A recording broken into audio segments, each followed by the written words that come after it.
Well, hello, hello, hello. It's Ike Ikokwu here, bringing you another story as part of the hashtag YourStoryCanSaveALifeChallenge. And rather than me sharing my story, I am privileged to have a good friend, mentor, and a buddy of mine, Blaine, join us today.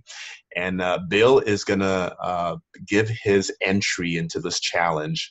And the whole genesis of this is just we're trying to change the narrative on social media, and we're trying to just sprinkle some stories out there that are consistent with the ideology of just being able to inspire hope and encouragement by sharing just different times of adversity that we've experienced throughout the course of our lives and how we were able to overcome that, and some of the nuggets that we learned, and maybe how we saw God's hand kind of redeem what might have started out to be a really difficult and challenging time and season in our lives. So without further ado, Bill, why don't you say hello to everybody and give them the quick elevator 60-second who Bill Blane is.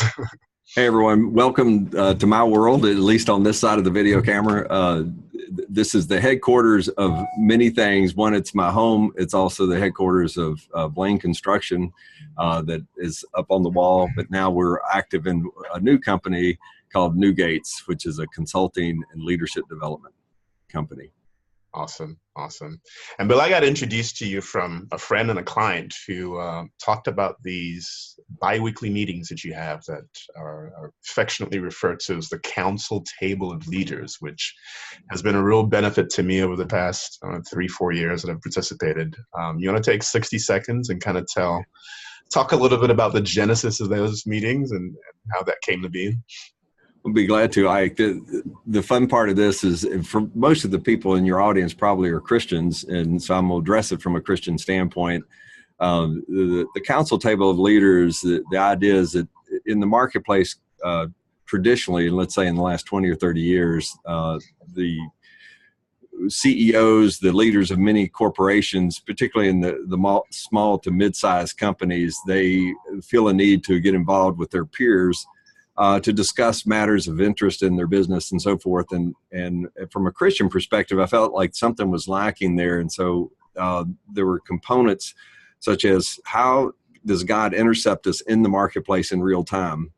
And when he intercepts us, it's not just like I get an email from God or, I get something like that. Can we hear him in real time? So a lot of the thrust of the council table is, can we get his counsel, the COUNSEL, on a daily, weekly, even momentary basis. And so this is an encouraging forum for people of equal status, we'll call it, in the marketplace. They may come even from ministry settings, they come from business settings, to where they come around the table.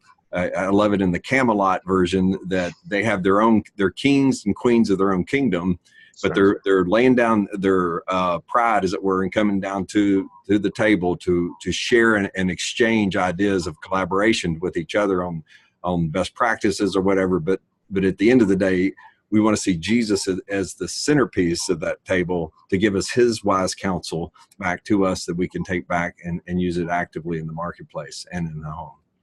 Absolutely. It sounds a lot like the centurion, kind of recognizing that you've been gifted with a measure of authority, but yet you're under the authority of Jesus as the CEO. And so bringing him into the marketplace and having him kind of direct and orchestrate everything you do to bring him glory and to fulfill the purpose and destiny he has for your business, which is probably a good intro to sort of how Blane Construction got launched. So why don't you talk a little bit about that? Well, I'll do that, Ike, and thank you for doing it. And again, this is for perspective for the people watching and listening to this. I see myself holistically in the marketplace. What I mean by that is that I'm not divested from my home when I go to the market or the workplace.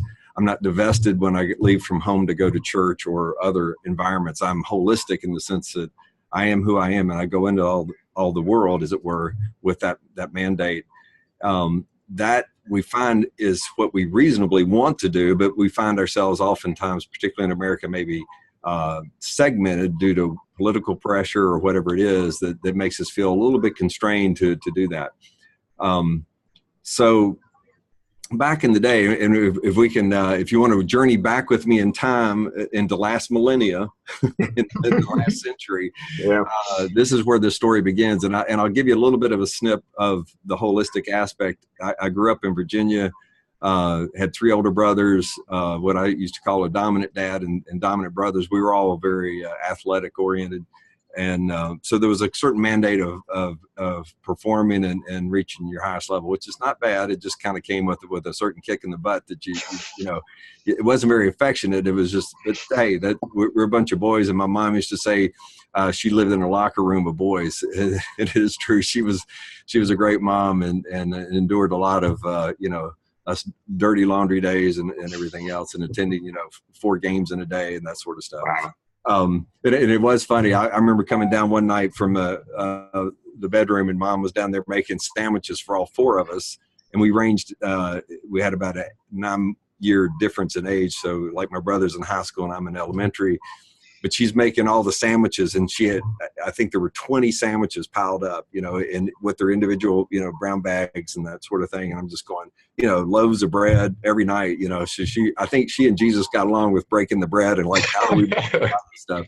So anyway, that's where the holistic thing starts. We can't not take that with us into the marketplace. We cannot divest who we are from those experiences. So fast forward into, how I grew up and all that stuff. But if you come into the years of the 1980s, where I was working with a construction company here in Atlanta, and it was a large construction company. One of the hallmarks of it was building the Atlanta Stadium, the former, football and baseball stadium. And they were pretty well known in the Southeast, and we were beginning to grow nationally. And I had a client that was in California. I had another one in North Carolina, and we were beginning to travel a lot. And I was just finding that in my personal family, I had gotten married earlier in the 80s, and I had 2 kids, and we had one on the way. And I felt like the company was just it's just the way the growth was. I was being used up more and more. Time was getting squeezed with my family, and I just felt in my gut, we'll call it, that something needed to change. So I just resigned. I just resigned on principle, saying I need to just focus on my family and stay in Atlanta. And I didn't say I had a clear word from the Lord for that, but it was just some people could say that, just intuitive nudge that, hey, something needs to change. And so I with no metrics and knowing exactly where I was going, I just said, I've got to make a change because I got to stay on mission to love my family. That was, my vows to my wife. And feel free to interject if you have questions, but we'll just. Yeah, that just seems like some might say an undisciplined move of sorts, right? It almost maybe even irrational, right? Because, most people would say, as you transition out of one thing, always kind of know what you're transitioning into, right? Never, leave one job without having another thing lined up. But it doesn't sound like that was necessarily the thought process you went through as you made that decision to just kind of draw a line in the sand and say, that's it. This is much more important than anything else. And even if I don't know where I'm headed, it's important that I bring that to closure and see what the Lord has next. Yes. And this is where age does help here a little bit, Ike, with wisdom, that I can look back and go, it was pretty difficult to feel like but I'd had about 8 or 10 years in the market feeling like, okay, I'm pretty competent in this space. So I didn't feel too awkward about finding maybe another position. So I didn't really rationally think like, oh, can I find another job? I felt like I was, on average, probably better than average in the space that I was in. So my competency and skills were there. But I had no clue what God had in mind. See, this is where I was learning in those days to kind of, okay, take what this internal feeling is, we'll say from the heart, saying I need to make a change. And my brain's going, oh yeah, we'll just figure it out. But I felt a certain safety bubble that I had. Here's where the fun begins with God. I call it carrot theology. Carrot theology, meaning, the donkey and the carrot, and just kind of like, wherever that carrot goes, I'll go. So God was leading me out on principle to say, hey, I need to focus on my family. I need to do this. My rationale in my head was, let's get a small company in Atlanta that's not growing like this other national brand company was doing. And then, use my same skills, talents, seemed logical. That was the carrot. I was a Christian at the time, pretty strong Christian. I was involved heavily in my church as a leader and an elder and so forth. So here's the deal. I resigned like in August of that year. I will just go ahead and put the date, 1989. and they gave me like a 2-month window to kind of wind down things. Yeah, wind down, decelerate. And around September, October, the CFO of that company, who was a Christian and a strong Christian, he was on the board with Billy Graham, and they were getting ready to build the Cove up in Asheville, North Carolina, and he had a contract with, and when I say he had developed a division within this company. There were now 18 divisions, and when I hired on with them, they only had 3, and now within an 8 or 9 year period, they had developed 18. He had his own division and was serving Christian clients. And he was kind of a rainmaker. As a CFO, that's a little different for a CFO, but he had contacts with Jerry Falwell and Billy Graham, and in a church here in Atlanta, a large, if I mention it, it's not super quiet, but it's just, it was a multi-million-dollar facility that they were going to build. And he says, hey, Bill Blane, why don't you take over this division and you can run it for me? And I'm going, oh my gosh, I never would have seen that coming. Here's the carrot. Oh my gosh, yeah. And I said, but his name was Jim. I said, Jim, one of the protocols that I'm doing for myself is I resigned on principle and purpose to stay in Atlanta. And he says, well, hey, just start your own company, stay there in Atlanta, and I'll hire you as a construction manager, and we'll do this thing together. I'll get the jobs, you just manage them, and we're done, and you can stay at your location. And I thought, well, that's manageable. He and I could work out the time frames and all that. Well, that was in October. So I went and put my incorporation papers into the state here. And in December, I get a call from Jim, and Jim says the owner of that particular company has been diagnosed with Gehrigs Disease, and we're going to sell the company, and we're suspending all contracts, including yours. Nice. And I went, okay, that carrot just dropped off. Where am I going from here? And that was in December. In January, my incorporation papers come out. It was January 4th, 1990. And I'm going, no clients, no capital. I mean, I did, I had some retirement income stuff, but back in that, it was just, you just don't start a company like this. No clients, capital, and I had the competency, which is kind of the big 3 that people look for. Sure. But so I went, God, this is not funny. And I had 3 or 4 companies earlier on in September and October offer me positions to say, hey, we'll hire you. And then I said, no, I'm going to go with these guys. And so I, cut that off, and I didn't feel good in my heart to go back to them to say, hey, oh, by the way, this one, matter of fact, one company who was a pretty fast growing development company wanted me to take over their Atlanta region, and it would have been like lights out, like 5 times the salary I'd had before. So, wow. And I had to call them and say, no, I'm going with this other company, and we're starting this whole thing. And so it was just interesting, following this carrot, out of this, hey, principle driven thing, that now it's turned into January 1990, and I have 2 kids and 1 on the way. And that 3rd child was born on January 16th, and her name was Grace. And what's interesting, within those 2 weeks, I've been putting out information and trying to market and all that. And this one little job comes up, and I get it on the very day that she's born. And I felt like I was born in Blaine construction under Grace. Under Grace. Wow. The storyline for me in that, now looking back, I can say that company, it wasn't profitable in the sense of like we were just off the chart. And I'll get into this in a minute about where my headset was and where God was working on my heart set. We survived. I'll just say we did a good job. We served our clients well, but you're looking at the same office that I was in then as I am now. And so in other words, I didn't go up to the 20th floor of some major building, which in my head initially, well, if I got to play the big boys, that's where we're supposed to go, out yonder. And God's going, no. That's not what I brought you into this for. 20 years later, I can look back and say I served my family well. The purposes and intent that was in my heart and my gut. We homeschooled our kids. I stayed here. I was able to impart and be a part of the whole team dynamic, where I know if I was in that corporate structure, I would have been burned out, sliced out, whatever else. And I can't over predict that, but that's kind of my, could see the trend that there would have easily been that way. And yeah, financially, I could probably have been better off if I had stayed in the corporate world in that regard. But I think in the holistic aspect that I started this conversation with, I think I'm a wealthy man in the sense I have 4 kids and 1 grandkid and a wife that still loves me, even though we've been through some hard times in a lot of those ups and downs of Blane construction.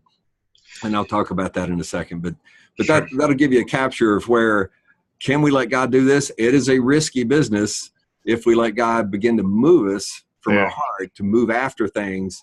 And that carrot got me out. I would not have resigned that company to go start my company back then, but I think it was God's wisdom to do that. But he knew I needed that initial impetus of the CFO saying, hey, why don't you come do this? And my brain's going, oh yeah, I'm all in. Just to help me turn it. And so I know a lot of businessmen are that way. We get inspirations and so forth. But since that time, I've been able to now dialogue with the Father a little bit more and be a little more tender to myself to say, I don't have to know the whys of everything now. I can just move with that inspiration, but it does take time. And so I do want it for those people listening who are in those initial journeys of hearing the Father's voice or just understand what the whole Christian thing is, be gentle with yourself, but do try to learn from your heart and what the Spirit's saying to you.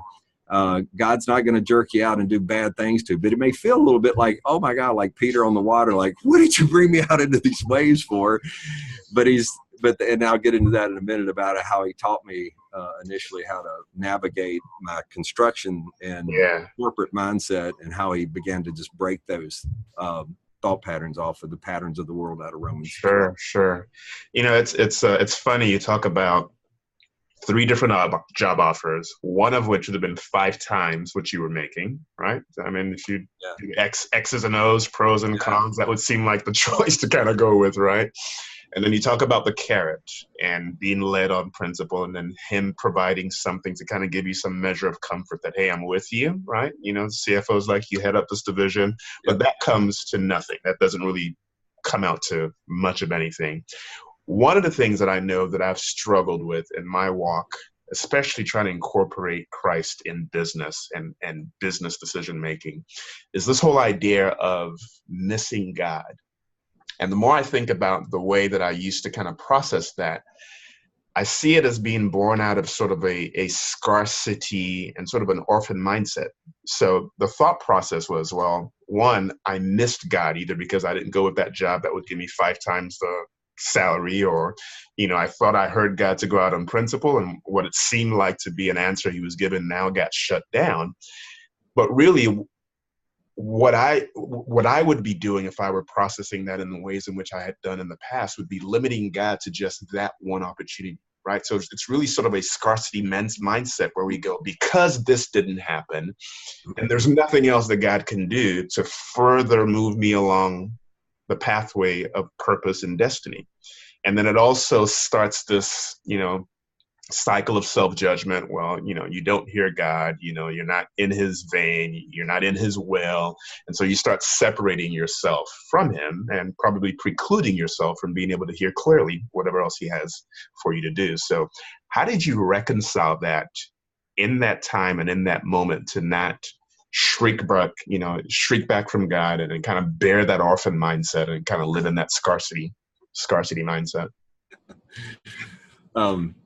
Well, it's a well developed question you have there. There's a lot of different avenues, and again, knowing we're talking to a lot of people, so Holy Spirit, help us appropriate this well. Let me start with this, just to appropriate those listening with a mindset.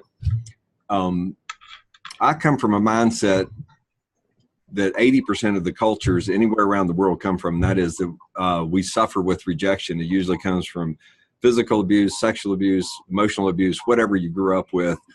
And that rejection cycle often is trying to perform at levels for those acceptance pieces to come back. So metrics help sort of nullify some of those rejection. Like if my income's going up, I feel like I'm not getting rejected. Does that make sense? Yep. So if I can make a choice out in the marketplace where I can navigate away from rejection, and that's a lot of it's subconscious, Ike, that I found with myself.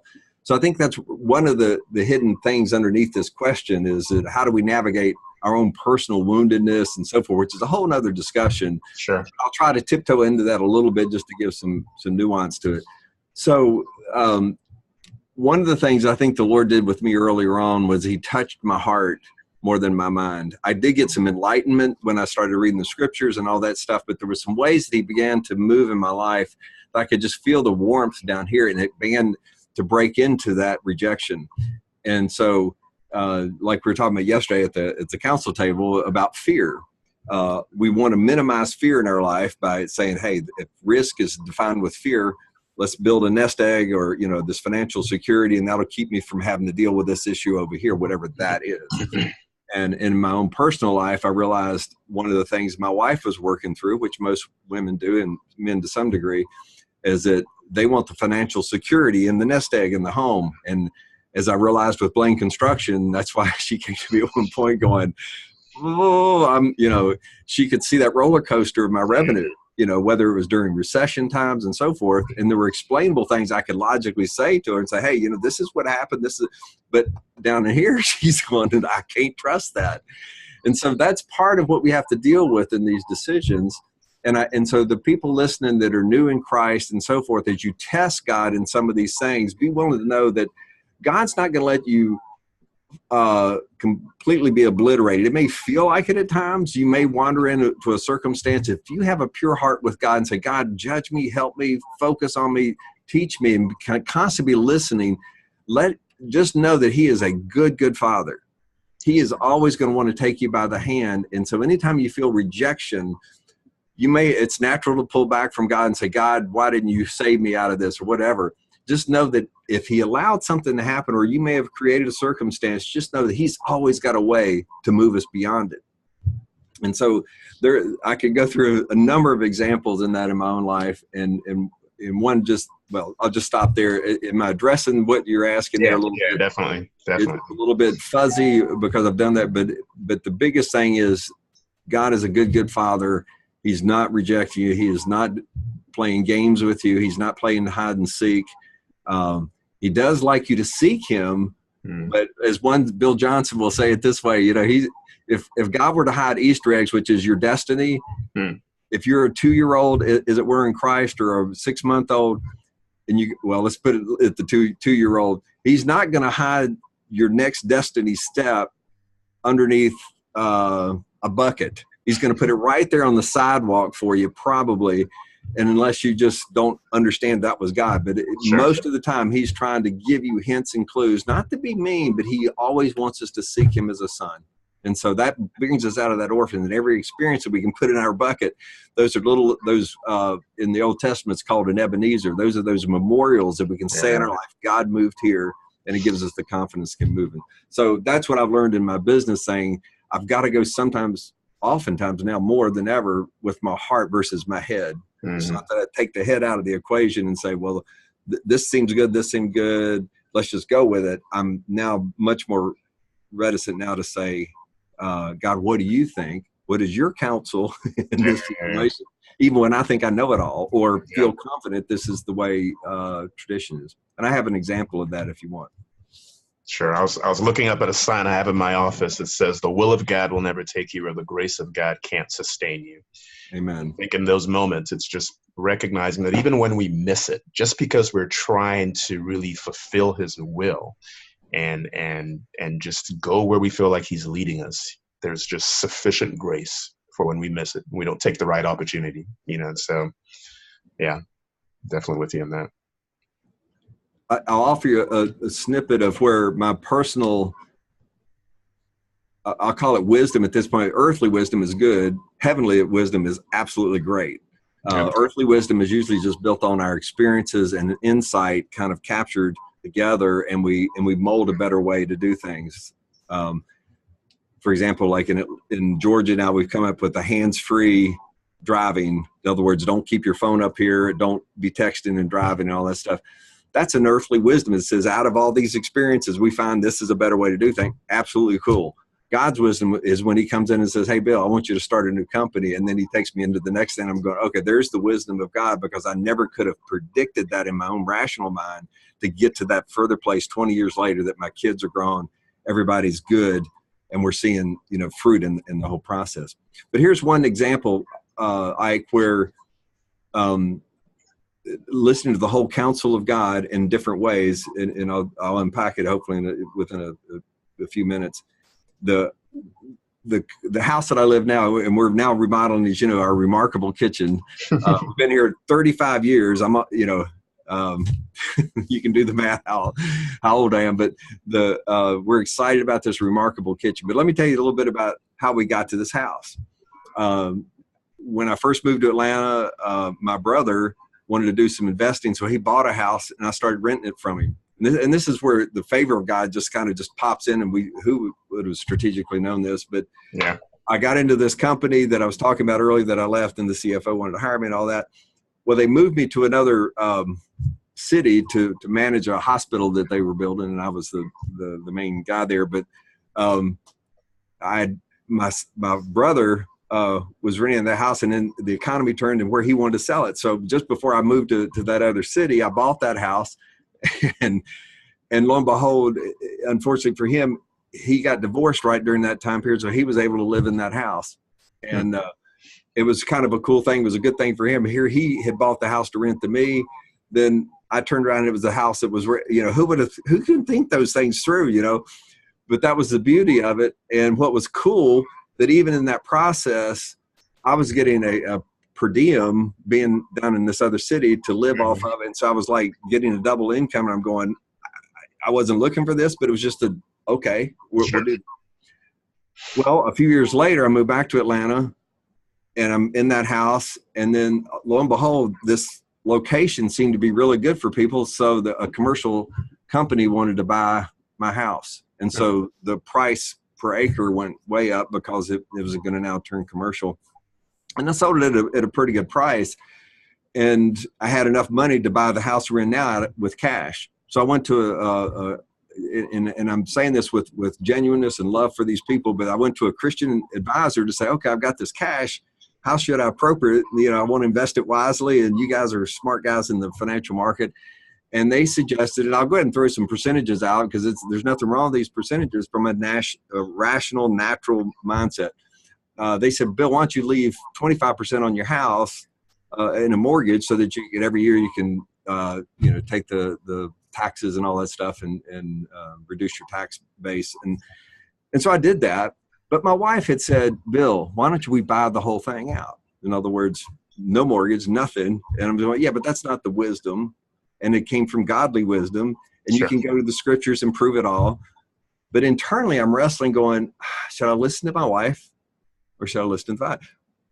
A lot of us deal with that. And I go, and for those listening, I want to say to you, that's where you as head of household, if you're a guy, you got to listen. You might be right to go with those financial guys. But in this case, here's the storyline, because I can say it after experience. Here's the rest of the story. That was in 1985. I bought the house, left 25% on it, had a mortgage. I should have listened to my wife. I knew it kind of instinctively, but the logic and wisdom said, put the mortgage on it.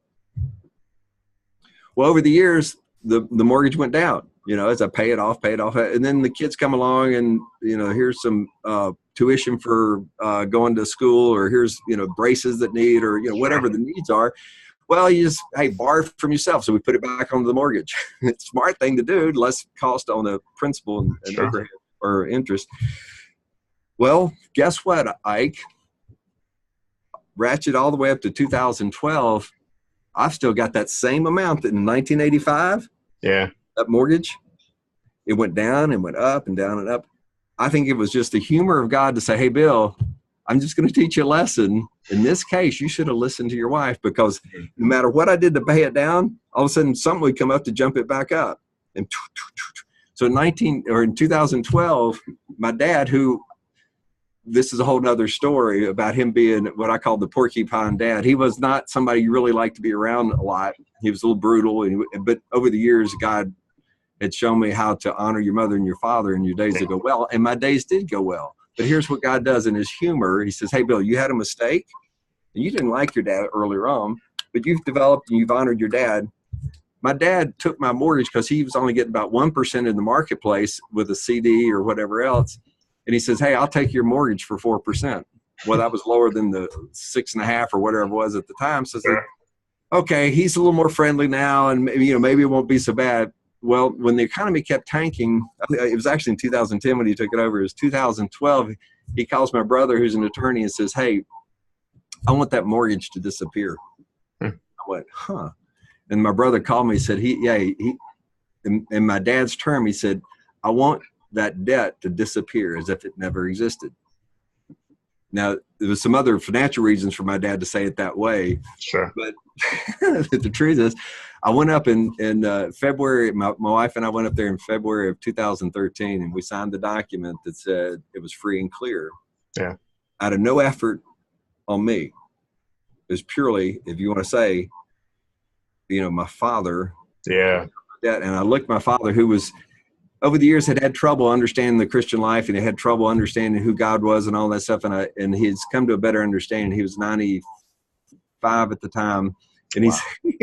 And I said, Dad, can I just give you an assurance here? Remember when Jesus came to earth and he lived and then he died on the cross for our debts, and he paid it as if it never existed. I said, you just did that for me.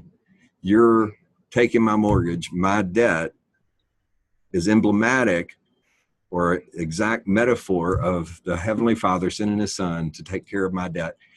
And you just did this, as it were, for free by your grace. It's powerful. So it is powerful to say. And again, here in my logical financial strength to make it all go away and try to earn extra money and do other things to make it go away, God said, no, I'm going to let you kind of keep that in your backpack, and you're going to carry it. And again, not in a bad, he left it at that, and we always had enough money to do stuff, but he's just that weight that was there, like, why can this not go away? And he was saying, and over the years, I began to realize that was part of the God. But I love this, and here's the other thing that I prayed in the 90s and early 2000. The Lord had asked me to start a prayer for revival in a multiple ways, and that went on for like 8 or so years.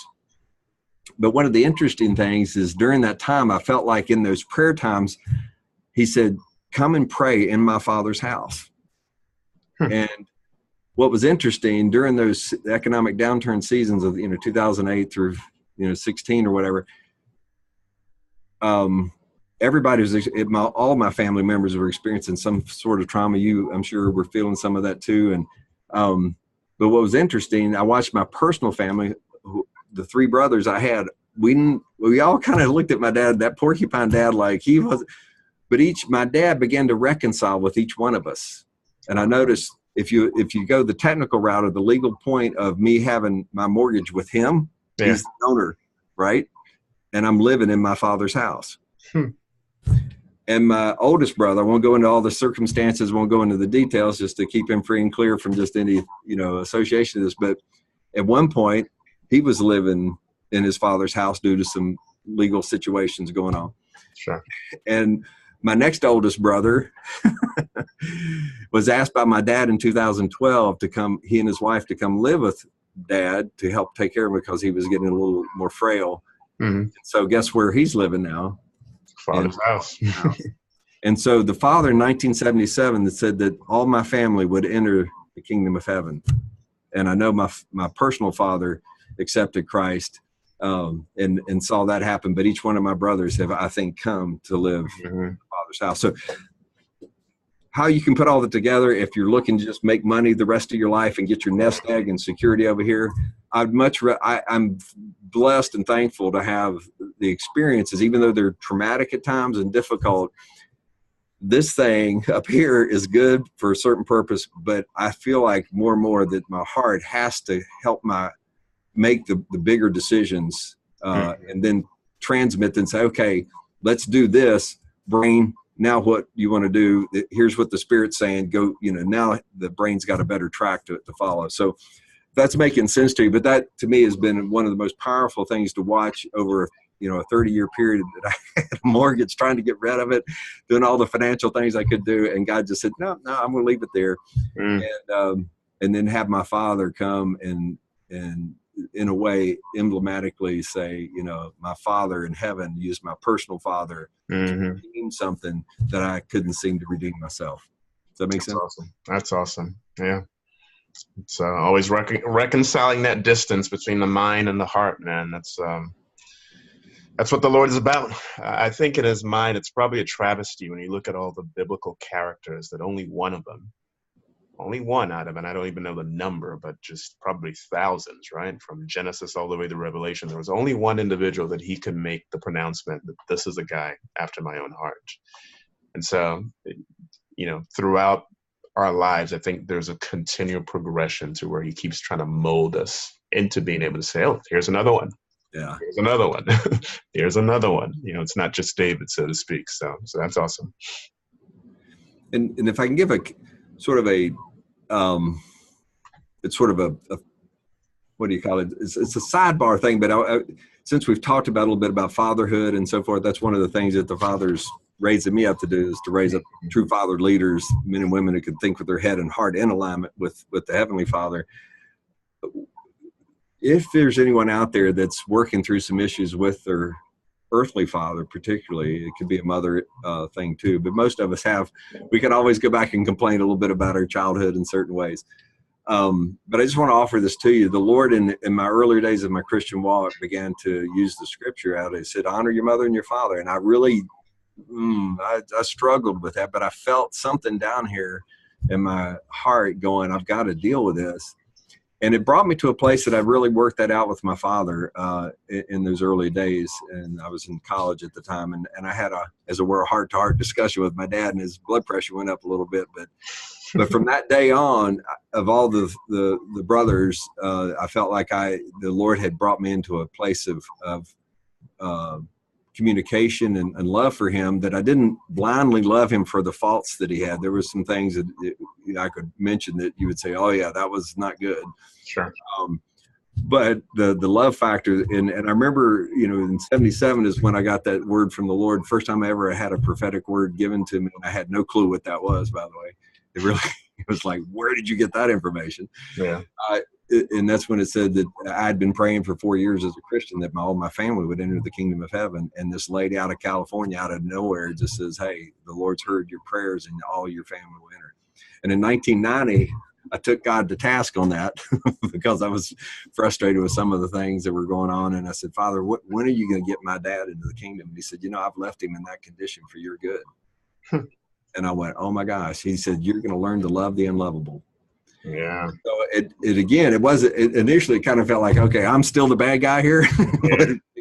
We're not doing a good job, but no, that's not the point at all.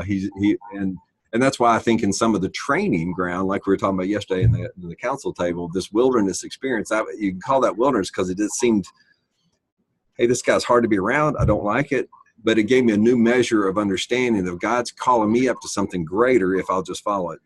And so, and then to see years later, then that redemptive nature of God's favor back to me to say, well done to me for following and honoring your father, he used my earthly father now to release the money to pay for that.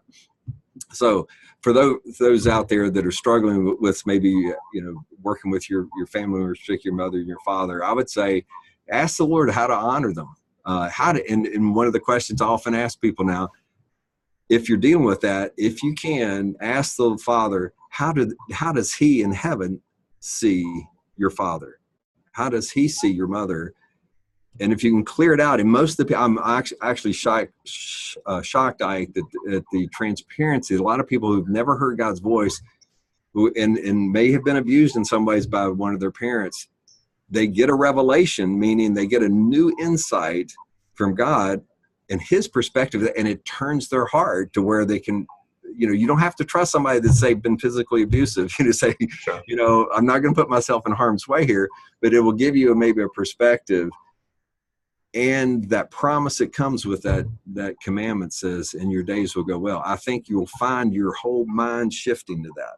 And I could give you story after story of where I've encountered that personally, where I've worked with people in the business world. And again, I'm a holistic guy, so just because I deal with them in business, it may be at church or whatever, but sure. God's done that. So just a little bit of a keynote there for people that maybe if some of this conversation has triggered something about your own father or mother, I would say God's not missing it here.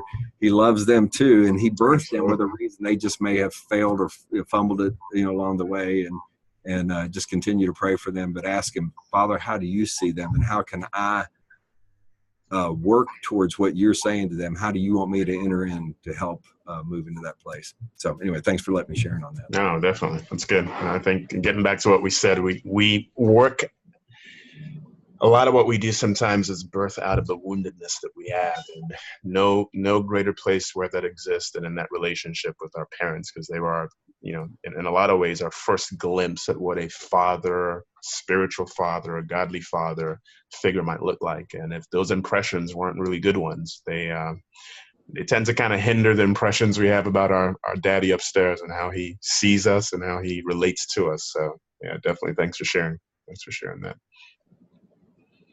So talking more about this whole wilderness experience, and we started off, with Blane construction and some of the difficulties there. How did that all end up? Whatever happened with Blane, and how did it mature? Well, it's a kind of another story in itself of the unfoldingness, but if people can understand that we're growing personally, maybe raising a family, we're growing spiritually as we're trying to follow God.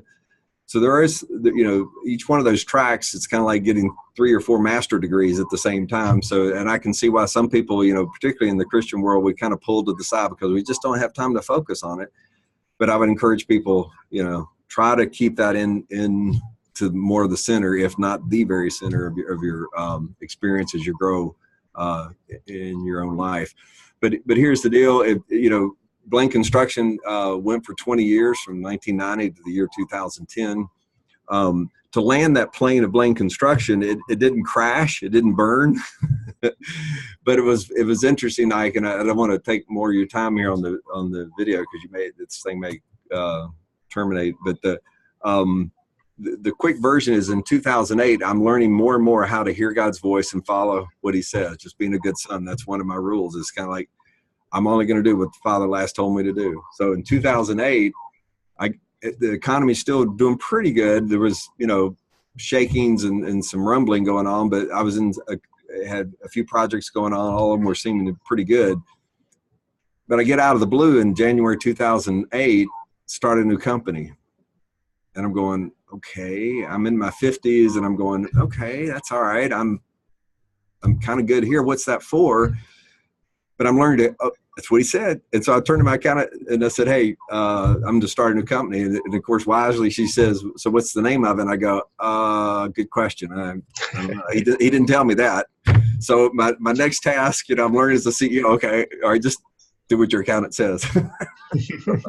So I went off and I started praying. And then within a few weeks, I went to a church, and it's kind of a fun experience to kind of give me that indelible thing.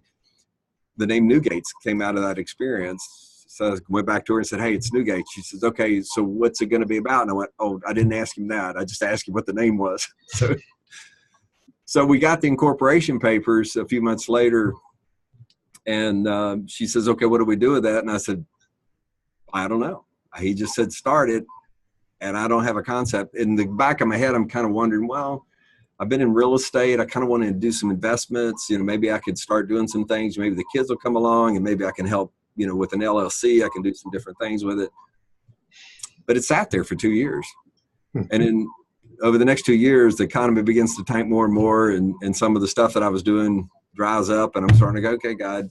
And I noticed under President Obama, one of the things that he was not doing, which I'd seen in some of the other presidents, when recessions would come, they would tend to focus on the real estate part of the economy because it was close to 20% of GDP. It was just a way to kind of, if you're going to build the economy back or safeguard some things, put it in there. And he had just a different mindset. He was not going there. And I instinctively knew, this is a problem. But I still wasn't bailing at that point. I just went, and so I started looking into the government sector because that's where he was focusing most of his money. I thought, well, maybe I can get some construction management opportunities in the construction or in the government area and so forth. And by the way, praying for the president, praying for like, oh, this doesn't make sense, but hey, God, you've allowed him to be in office. You got something figured out here. And in 2010, I went to a conference. I was part of on the board of a ministry, and we'd got this guy who was my spiritual daddy, and he was speaking in February of 2010, and a lightning bolt went through me that, I'm about to change. And in December, a couple of months before, I'd gotten a really strong prophetic word that rattled my cage. And I'll stand up a second. I won't go into the details of this, but I had a prophetic word that God was developing. He was looking to and fro on the earth to find a coin. And this isn't the coin that I can imagine God doing, but this is pure silver. So I kind of liked it from that. And it's a 1980 or 1880 coin. So anyway, so I carry that in my pocket to remind me that prophetic word that God, he said, he's looking for a coin and he wants to spend it the way it's been designed. He said, the way the etchings and all that stuff. And he says, your life has etched every part of that coin, and it's a valuable coin in his hand. And he says he wants to spend it the way he wants to, but you have a choice in the matter. You don't have to go the way he's designed you to. You can go in any way, whatever you feel comfortable. And that's a little unnerving. Now that means that, it's up to me in part. And so I started praying, like, God, what are you doing? And but in February, all of a sudden became clear, Newgates, that new company he started 2 years ago, he wanted me to start and lay Blane Construction Company down. So that's the plane. It was landing. And so I just told my accountant, I said, okay, here's the deal. Let's close out Blane Construction. And so over the next 6 months, we did all the incorporation things to, divest it and clear it out. And I would say this is the funny part when you begin to hear God and you start just going into this, okay, it seems crazy. How could one coin turn me, just like back in the carrot, this is the carrot coin. How could that one thing turn my whole life into and my wife's looking at this going, now she's been through this before. She's a little more secure in God in this, but it was kind of like, oh my gosh. And so I poured all my RAs, I liquidated everything and said, okay, God, I'm all in. I'm going plan A. So that's where I am. We landed Blane Construction. Newgates has started off, and you've watched a portion of that journey with me. I can't say that I'm not killing it at this point, but that's not my reason for being. I'm believing that there's a wealth that he's created in me that I'm to distribute to others. If you want to say, share the wealth, that's part of that mandate. Is part of me is that wealth that I get. Doesn't mean we don't make money. It doesn't mean you don't have financial security. It's just that the appropriateness of letting God lead is here. And I'm and I'm trying to live it that way. And I have no clue. Tomorrow he may say start another company, or he may say go back to work for some. I'm all good. I'm finding he's a good daddy and he loves me. So that's how we landed Blane Construction. And I will share this just to kind of give it the inspiration of how God moves. In April of 2010, my accountant, we snipped a lot of the things. We cut our insurance off, we cut the phone systems off and all that, and we notified our clients where we're going, and we finished out some of that stuff with them. And in September, I go to Oz Hillman that you're good friends with. Oz invited me to a conference, and there was a guy named Ron Burhoff there. And Ron is a highly prophetic guy. That's his, job. He hears from God and gives it out. And there was about 60 or so people at that conference, and it was Ron was talking to, kind of giving some what they call prophetic words at the front, where he was just hearing God and talking to some people. Some of it was for healing, some of it was about their companies. And I'm pretty tired. It's like 10 o'clock at night. I'm in the back of the room, and he says, get this. Now, I'd met Ron before a couple of times, but he didn't know me like real well. But sure. So there's no context for this at all. But one of his last little prophetic words, he says, out of the blue, Blane Construction. Does anybody know anything about Blane Construction? And, of course, that's the name of my company. And I'm maybe 50 or so feet away from him. And I said, oh, it's me. He says, well, come up here. So I'm walking up. And for those of you who are not used to prophetic ministry, this is a just time of encounter where it's like out of the mouth prayer, live encounter with God, like we're doing right now on the video screen. And he says, Blane Construction. He says, I saw your trucks. I said, I don't have any trucks. But on the way up there, I'm saying, Father, I'm not budging off of the last word you told me. You told me to lay it down. I don't care.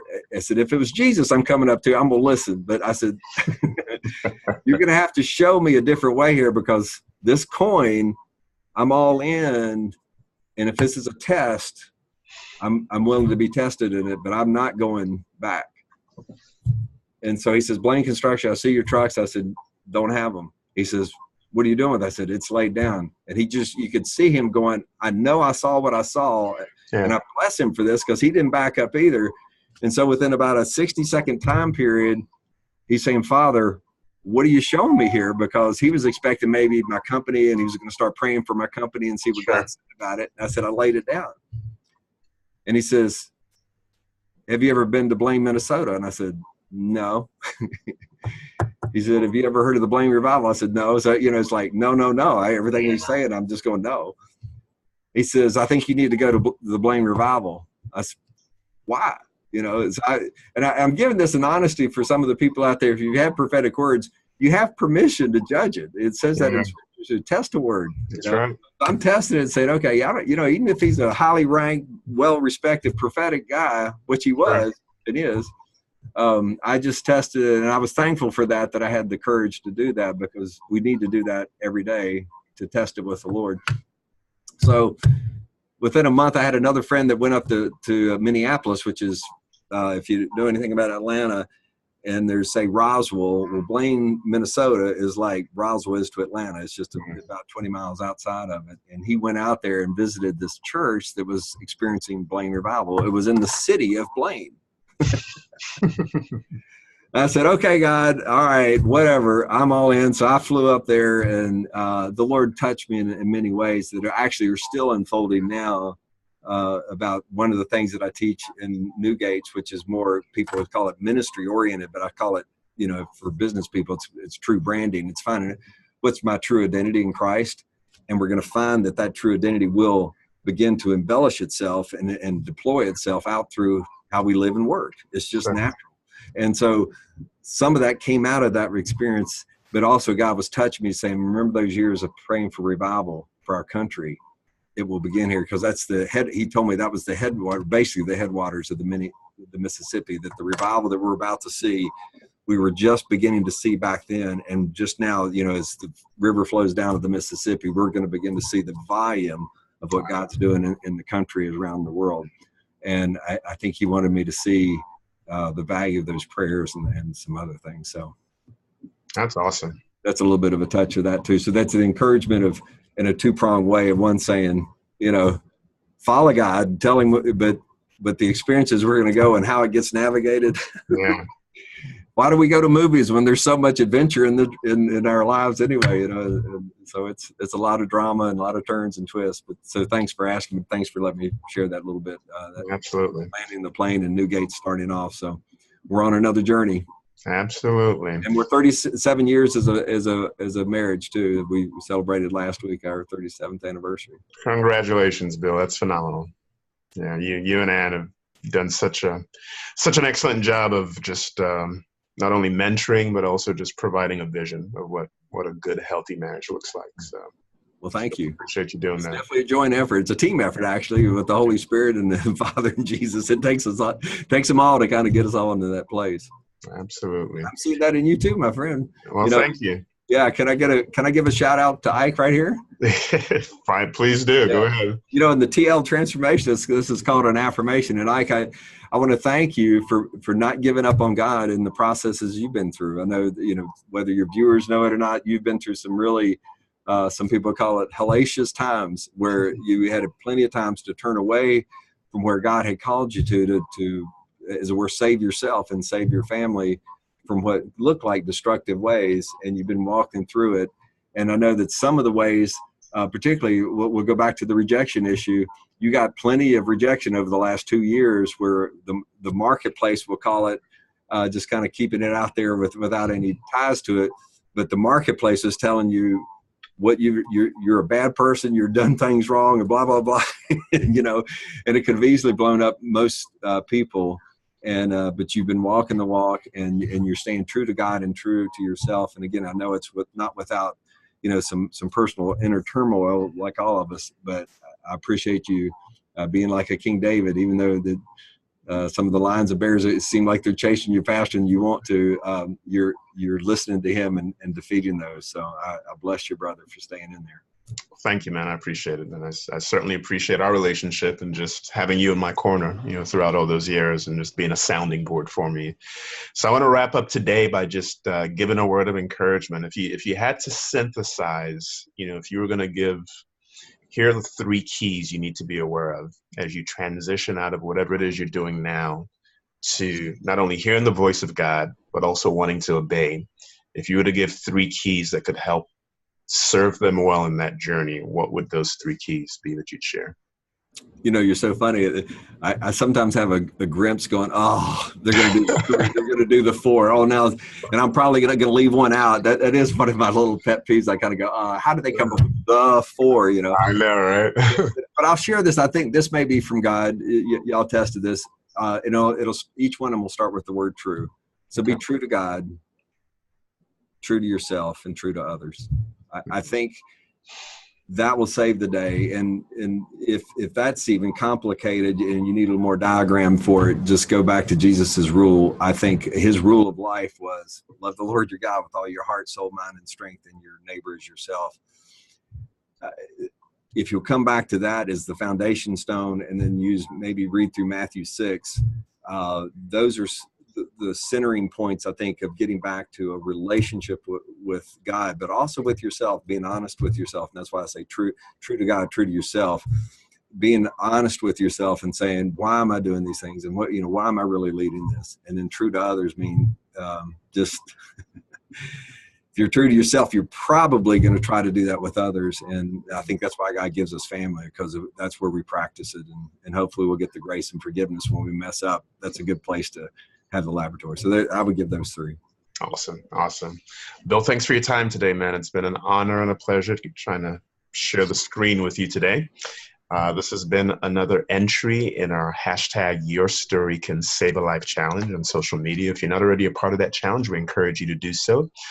You can do it on your own. You can hop on a call like this with me. We'd love to interview you and kind of get some sound bites, some things that you've been through, and maybe share some knowledge and some skills as to how to overcome adversity, because that's what this is all about, is learning how to develop the right muscles to cope with some of those really, really difficult and challenging situations that we all face in life that sometimes can seem like a defining moment, and it really doesn't have to be. But also just recognizing that there are healthy ways to be able to deal with some of those challenges and to get to the other side of what God really has in store for you. So appreciate you guys taking time out of your day to watch this. And until next time, be well. Amen. See you later. All right. Blessings, everybody.